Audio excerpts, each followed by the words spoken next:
चारों ओर बात फैल गई कि नंद बाबा का पता नहीं कहाँ चले गए।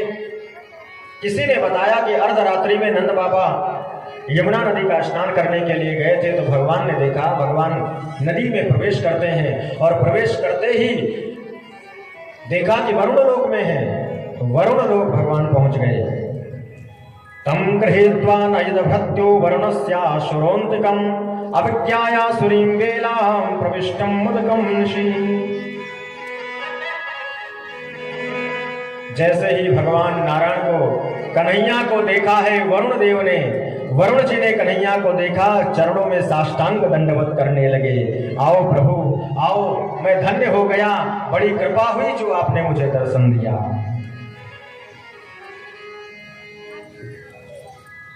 कन्हैया ने कहा कि मेरे पिताजी को क्यों लेकर के आए यहां, मेरे पिताजी को पकड़ करके क्यों लाए हो।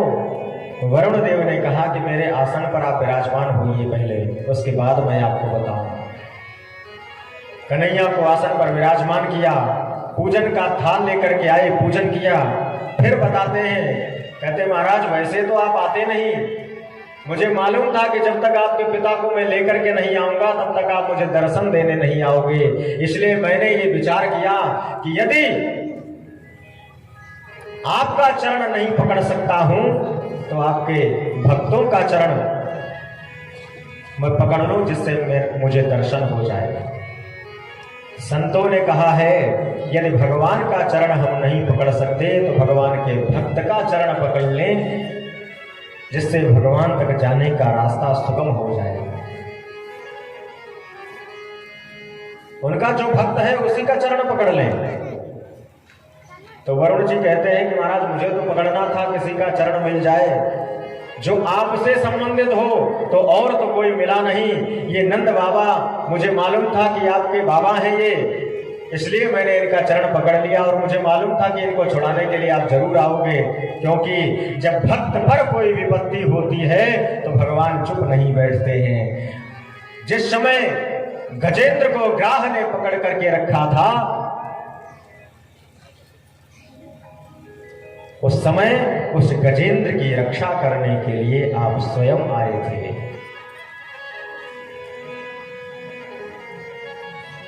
चरण पकड़ लें, पैर पकड़ लें। रसना प्रभु भजन से कर लो पवित्र प्यारे, श्री राधा कृष्ण अमृत भर लो पवित्र प्यारे। अब तक तो दूर भागा अज्ञान से न जागा, अब जगमगाती ज्योत से तन को जगा लो प्यारे। प्रभु आपने बड़ी कृपा की। नंद बाबा ये देख रहे थे कि मेरे लाला का पूजन ये राजा कर रहा है। उनके मन में भी ये भाव आ गया कि मेरा लाला साधारण नहीं है, ये भगवान है। नंद बाबा ने कहा चलो मैं ब्रज में चलूंगा, तब सभी ब्रजवासियों को बता दूंगा कि ये साधारण बालक नहीं है, ये नारायण है, इसकी पूजा करो सब लोग।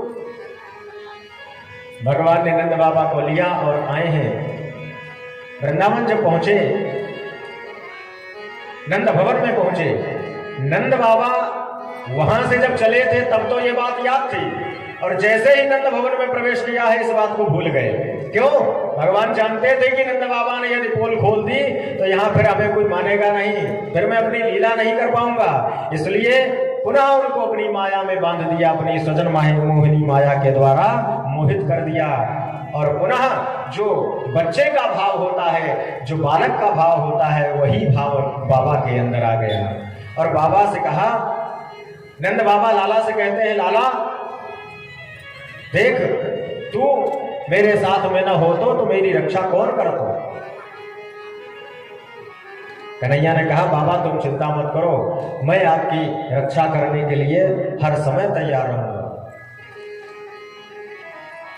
तो इस प्रकार से भगवान नित्य नवीन लीलाओं को करते हैं। सुखदेव भगवान कहते हैं कि आगे रासलीला का वर्णन किया है। कृष्णस्तु यौवनं दृष्ट्वा निशिचन्द्रमासो वनं, शारदोच निशारम्यां मनश्चक्रे रतिं प्रति।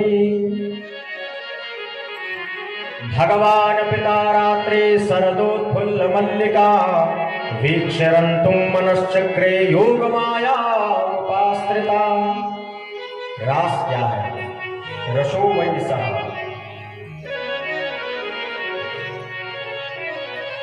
रसो वै सः, ये महारास की लीला जो होती है आप लोग दर्शन भी करते होंगे झांकी के द्वारा। इस रास का यहां दर्शन कराया है। भगवान को प्राप्त करने के लिए ये ब्रज की जो गोपियां हैं,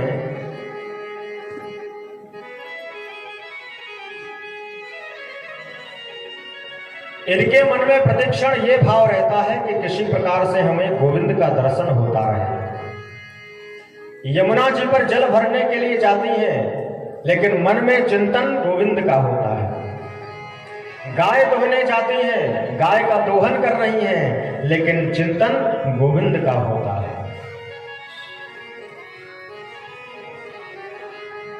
और कन्हैया के पास एक ऐसा हथियार है महाराज।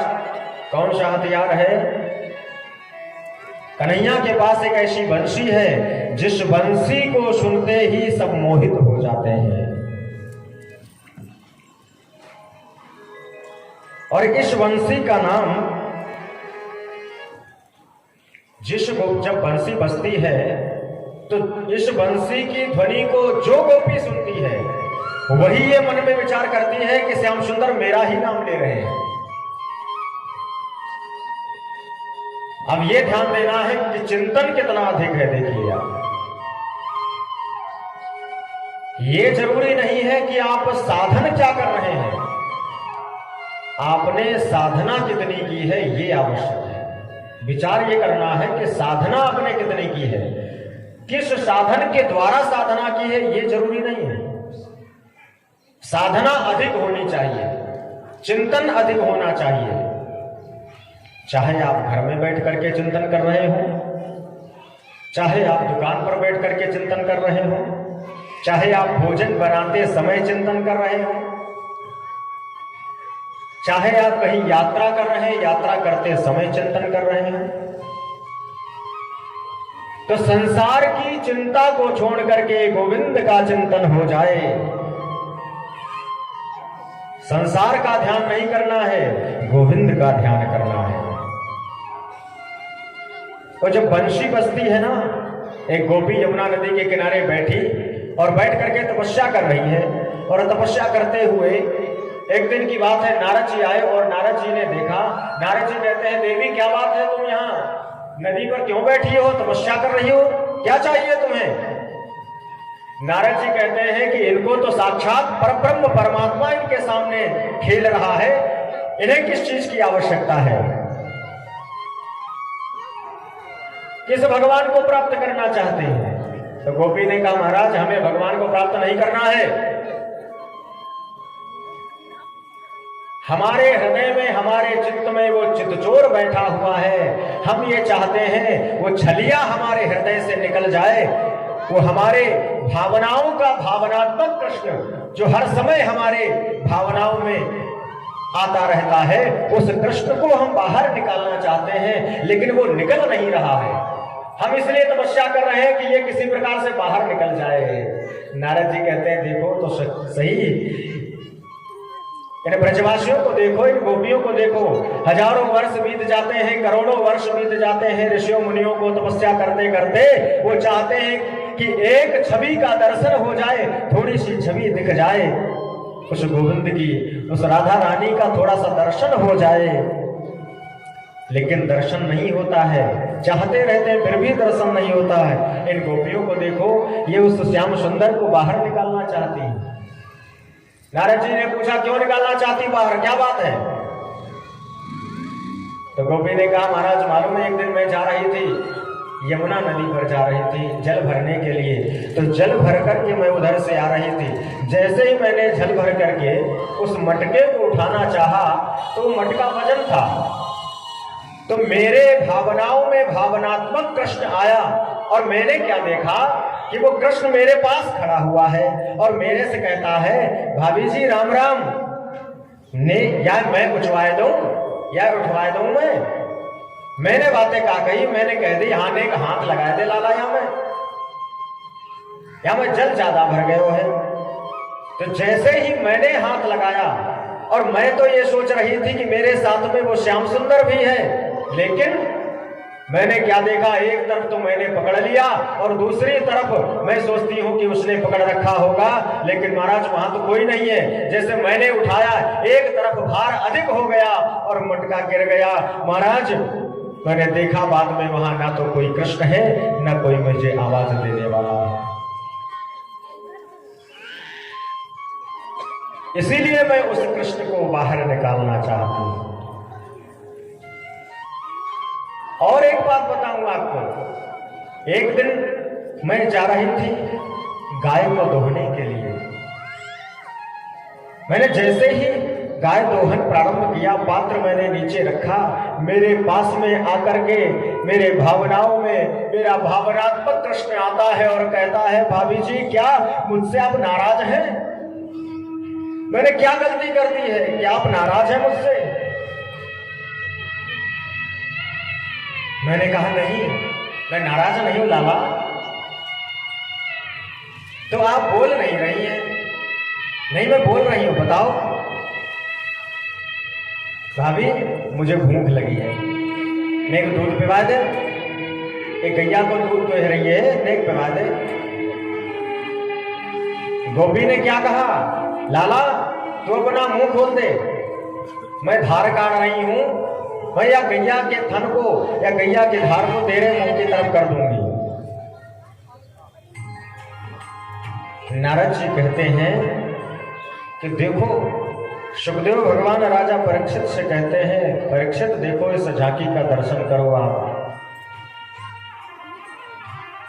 तो गोपी कहती है, जैसे ही मैंने उस कन्हैया ने मुख को खोला, मैंने उस पात्र में धार नहीं छोड़ी। मैं गाय का दोहन कर रही थी, उस पात्र को मैंने अलग हटा दिया और धार को कन्हैया के मुख की तरफ मैंने मोड़ दिया। और जितना दूध था वो सारा दूध, मैं तो क्या देख रही थी कि मेरा लाला, वो कन्हैया, वो श्याम सुंदर इस दूध का पान कर रहा है। लेकिन थोड़ी देर के बाद मैंने क्या देखा, जोर से कोई आया और मेरी पीठ पर जोर से महाराज प्रहार करता है। जैसे किसी ने प्रहार किया तो मैं हड़बड़ा गई, मैं जागृत हुई। मैंने देखा वहां पर न तो कोई कृष्ण था, ना मुझे आवाज देने वाला वहां पर कोई था। मेरा सारा दूध पृथ्वी पर फैल गया। मेरी सास आई और मेरी सास ने मेरी पिटाई करी। नारद जी कहते हैं, नारद जी से कहा, इसीलिए मैं इस कृष्ण को बाहर निकालना चाहती हूं। और एक बात बताऊं, एक दिन की बात है, मैं घर में भोजन बना रही थी, इस कृष्ण ने बंसी बजा दी और जैसे ही इसकी बंसी बजी, मैं भोजन बना रही थी। दार में दूध, अंगार में चावल, साग बघारत गोबर डारो, खीर में नौन मिलाए गई और पानी मांगते पात्र दे मारो। हाथ धुलावत भोरो घड़ा, रुकवे की सुनी जैसे खाए गयो तारो। ऐसे नारे ते कुंवारे भले, प्रभु याहि देव की मोहि विसारो।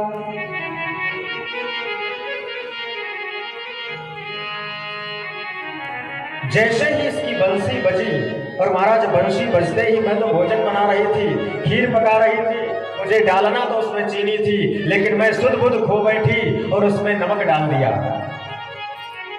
दाल बन रही थी, मुझे उस दाल में नमक डालना था, लेकिन बंसी की ध्वनि सुनाई पड़ी तो मैं शुद्ध बुद्ध खो बैठी और उस दाल में मैंने शक्कर डाल दी।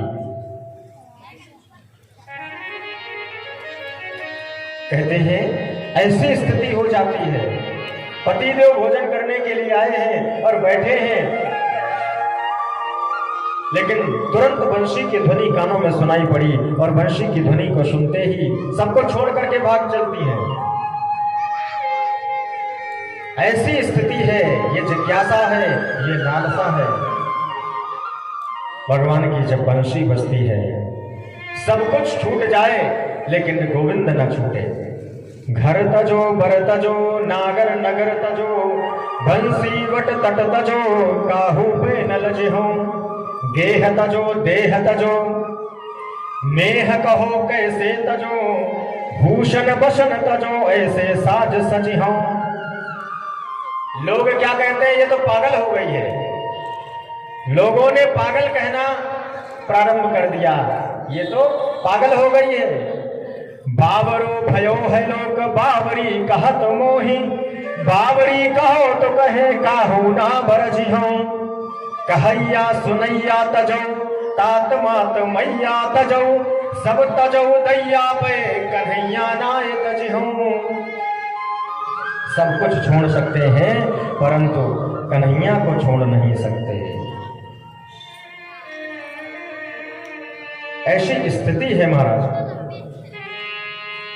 स्वागतम वो महाभागः प्रियः किं करवाणि वः।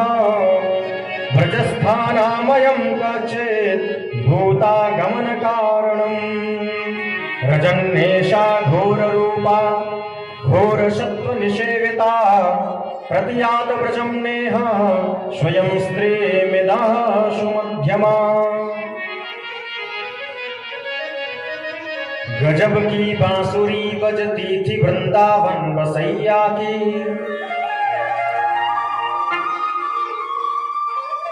करूं तारीफ मुरली की कि मुरलीधर कन्हैया की। जहां चलता न था काम तीर और कमानों से। विजय नटवर की होती थी मुरली की तानों से। ऐसे श्याम सुंदर जब बंसी बजाते हैं और जब बंसी बजती है तुम्हारा सब शुद्ध खो देते हैं। आज भगवान ने अपनी बंशी बजाई और जैसे ही बंशी को बजाया है सभी गोपियां सब कार्यों को छोड़ करके और महाराज के लिए चल देती है। स्वागतम वो महाभागा प्रियम तम करवाणि। रात्रि का समय है, रात्रि में ही सब घरों को छोड़ करके और महाराज के लिए प्रस्थान कर देती है। भगवान ने देखा स्त्रियों को, ब्रज की गोपियों को भगवान ने देखा और भगवान कहते हैं अरे देवी आओ आपका स्वागत है। स्वागतम वो महाभागः प्रियः किं करवाणि वः। प्रियम किं करवाणि वः, आप यहां क्यों आई हो? इतनी रात्रि में आप क्यों आई हो? अरे इस जंगल में न जाने कितने बड़े बड़े जीव जंतु रहते हैं, जंगली जानवर रहते हैं। आपको तो अपने पति की, अपने सास ससुर की सेवा करनी चाहिए। आप यहाँ रात में क्यों आई हो? गोपियों ने कहा महाराज पहले तो आप बुलाते हो और फिर कह रहे हो क्यों आई हो? अरे हमने तो अपनी बंशी बजाई थी। गोपियां कहते हैं तो बंशी में आप नाम तो हमारा ही ले रहे थे। जाओ अब आपने इस वन का दर्शन कर लिया, जाओ अब अपने अपने घर को वापस चली जाओ। भगवान कहते हैं, गोपियों ने कहा वाह महाराज पहले तो बुला लिया और फिर कह रहे हो कि अब जाओ घर अपने। हम वापस नहीं जाएंगे, बार बार कहा लेकिन गोपियों ने मना कर दिया। क्या कहती हैं ब्रज की गोपियां? उन्होंने एक उदाहरण दिया। एक बार की बात है, एक पतिव्रता स्त्री, उसका नियम था वो अपने पति का जब तक पूजन नहीं कर लेती थी तब तक वो जल ग्रहण नहीं करती थी। एक दिन की बात है, उसके पति बाहर जाना चाहते थे, विदेश धन कमाने जाना चाहते थे। तो इस स्त्री ने कहा महाराज आप बताओ, हम आपके बिना पूजन किए जल ग्रहण नहीं करते हैं, कैसे होगा हमारा व्रत, कैसे होगा ये नियम, कैसे होगा? तो पति ने कहा देखो ये मेरा चित्रपट है, इस चित्रपट को रख लीजिए, प्रातःकाल हो इस पर तिलक कर देना और इसी का भोग लगा देना, इसी की आरती कर देना। और फिर आप जल ग्रहण कर लेना, फिर भोजन कर लेना। स्त्री ने कहा ठीक है महाराज। वो विदेश चला गया। ये स्त्री जो इसके पति ने आदेश दिया था वो करने लगी। एक दिन की बात है, गोपियां कहती महाराज वो विदेश से वापस आया और वापस दरवाजे पर खड़ा हुआ था। इधर ये स्त्री उस चित्रपट का पूजन कर रही थी, तिलक कर रही थी, आरती कर रही थी। इधर पतिदेव दरवाजे के बाहर खड़े होकर के आवाज दे रहे थे, अरे देवी जी दरवाजा खोलो, श्रीमती जी दरवाजा खोलिए। गोपियों ने कहा महाराज अब आप ही बताओ, साक्षात सच्चा पति दरवाजे पर खड़ा हुआ है और चित्रपट अंदर रखा हुआ है। अब बताओ वो दरवाजा खोलने के लिए जाए कि उसी चित्रपट का वो पूजन करती रहे? आप बताओ क्या करना चाहिए? भगवान ने कहा जब सच्चा पति आ गया, दरवाजे पर खड़ा है, तो फिर उस चित्रपट को पूजने की क्या आवश्यकता है? उसको तो चाहिए उस चित्रपट की पूजा छोड़ दे और दौड़ करके जाए, दरवाजा खोले और अपने पति को अंदर ले और उनका स्वागत करे। गोपियां कहते हैं तो महाराज हम और क्या कर रहे हैं? हम अपने इस संसार के इस जगतपति को जो सच्चा पति है उसी के चरणों में तो हम आए हैं। इन सांसारिक पतियों से अब हमें कोई लेना देना नहीं है। एक शंका उत्पन्न हो जाती है यहाँ। क्या शंका उत्पन्न होती है? हमारा शास्त्र ये कहता है कि जो स्त्री अपने पति की सेवा नहीं करती है उसको कष्ट भोगना पड़ता है, ये शास्त्र कहता है। लेकिन यहां ब्रज की गोपियों ने क्या कहा कि हम ये सांसारिक पतियों से हमें कोई लेना देना नहीं है, हमारे लिए तो आप ही सच्चे पति हैं। ध्यान देना, हम में और उन गोपियों में जमीन आसमान का फर्क है। हम अपनी तुलना उन ब्रज की गोपियों से करें ये गलत हो जाएगा, क्योंकि पहले हमको उनके जैसा बनना पड़ेगा, तब हम अपनी तुलना करें तो ठीक है। लेकिन यदि हम उनके जैसा बन नहीं पाए, जैसे कोई संत है, कोई विद्वान है, वो अवधूत वृत्ति में रहता है, स्नान नहीं करता है, बिना स्नान किए भोजन कर लेता है, गंदगी पड़ी हुई है वहां पर बैठा हुआ है, कोई भी व्यक्ति वहां बैठा हुआ है, कितना बड़ा समाज बैठा हुआ है, जितने भी लोग उस समाज में हैं, चाहे वो गरीब हो चाहे अमीर हो, सबके प्रति समता का भाव यदि है उनके लिए, तो उनका स्वभाव कैसा है? वो अवधूत वृत्ति है। ये अवधूत वृत्ति जब तक हमारे अंदर नहीं आएगी तब तक हम उनकी तुलना नहीं कर सकते। कोई व्यक्ति कहे कि महाराज जड़ भरत इस प्रकार से रहते थे, उसी प्रकार से हम भी रहें, तो पहले अवधूत बनना पड़ेगा। कुछ लोग कहते हैं ना कि मन साफ होना चाहिए। किसी ने कहा कि रोज रोज नहाने से क्या फायदा है? अरे मन साफ होना चाहिए, मन पवित्र होना चाहिए। कहते हैं ना मन चंगा तो कठौती में गंगा, तो मन साफ होना चाहिए। तो क्या आपने अपने मन को साफ कर लिया है? आप अपने हृदय पर हाथ रख करके कहो, आप अपने हृदय पर हाथ रख करके कहो कि हाँ हमने अपने मन को साफ कर लिया है। नहीं साफ किया अभी। यदि मन को साफ कर लिया हो तो फिर कहीं जाने की आवश्यकता नहीं है, फिर तो मन में ही मंदिर बना हुआ है, फिर उस मन में तो श्याम सुंदर बैठ जाएंगे। तो कन्हैया भी देखता है कि किस हृदय भवन में मुझे स्थान लेना है। वो भी तो पहले देखेगा कि ये कमरा कैसा है, चलो इस कमरे का निरीक्षण करके आए, इस कमरे में गंदगी तो नहीं है। वो पहले निरीक्षण करेगा, जब देख लेगा कि इस कमरे में काम, क्रोध, लोभ, मोह, मद, मत्सर, ईर्ष्या, द्वेष कुछ नहीं है, बिल्कुल साफ है, स्वच्छ है, तब वो हमारे उस कमरे में बैठेगा। वैसे वो बैठने नहीं आएगा। तो कैसे मालूम पड़ेगा कि हमारा मन पवित्र है? तो अपनी बुद्धि के अनुसार, अपने मन के अनुसार यदि हम चाहें कि शरीर को बना लें, कि हमारा मन कहता है कि चलो आज नहाना नहीं है, हमारा मन साफ है, शुद्ध है, तो स्नान कर लिया।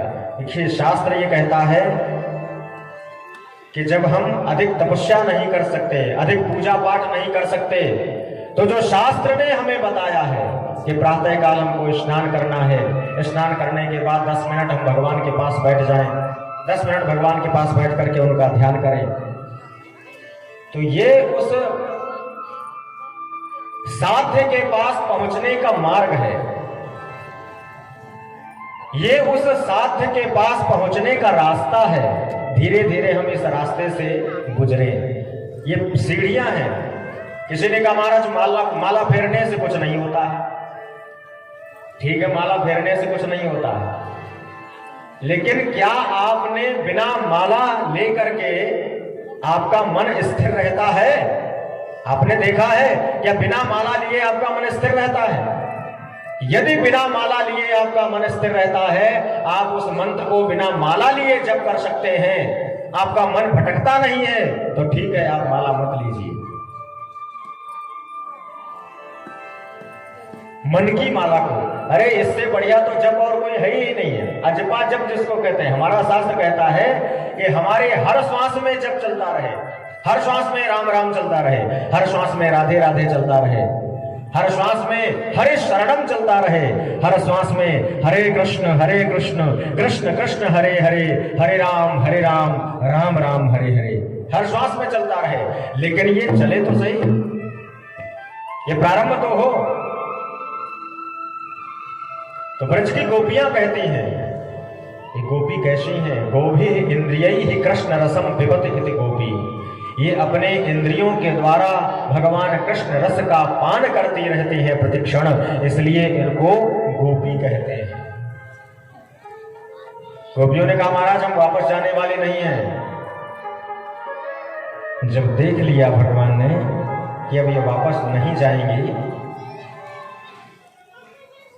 विचरण करने लगे हैं उसी वन में। चलते चलते काफी देर हो गई। सभी ब्रज की गोपियां हैं, श्री राधा रानी किशोरी जी भी हैं। थोड़ा सा अभिमान आ गया, मान आ गया ब्रज की गोपियों के अंदर। कैसा मान आ गया? गोपियां कहती हैं कि हम स्त्रियों से बढ़कर के सौभाग्यशाली और कोई हो ही नहीं सकता है कि जिसको गोविंद का साक्षात दर्शन हो रहा। गोपियों ने भगवान से कहा प्रभु हमारे पैरों में थोड़ा सा दर्द हो रहा है, तो हमारे पैरों को दबा दो, हमें अपने कंधे पर बिठा दो। तो जैसे ही महाराज कहा, भगवान झुक तो गए लेकिन अंतर ध्यान हो गए। भगवान जान गए थे कि इनके अंदर अहंकार आ गया है, तो इनके अहंकार को नष्ट करना है।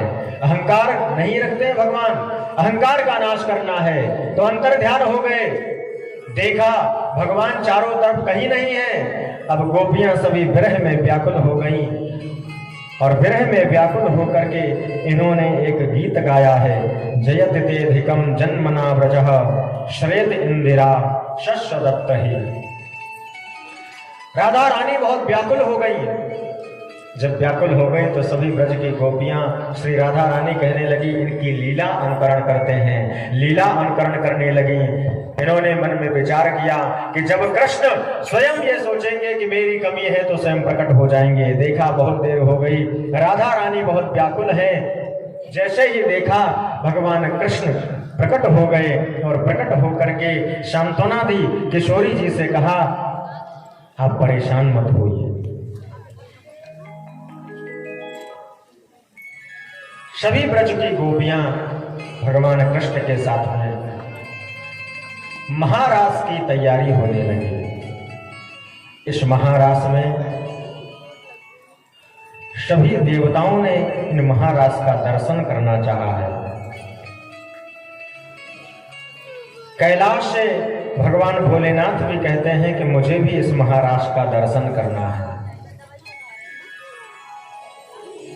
मुझे भी महाराज का दर्शन करना है। 6 महीने की ये रात्रि हो गई, शरद पूर्णिमा, एक रात्रि ही 6 महीने की हो गई। भगवान भोलेनाथ कैलाश से उतर करके आए, माता पार्वती आ गई। माता पार्वती को तो रास में प्रवेश दे दिया गया।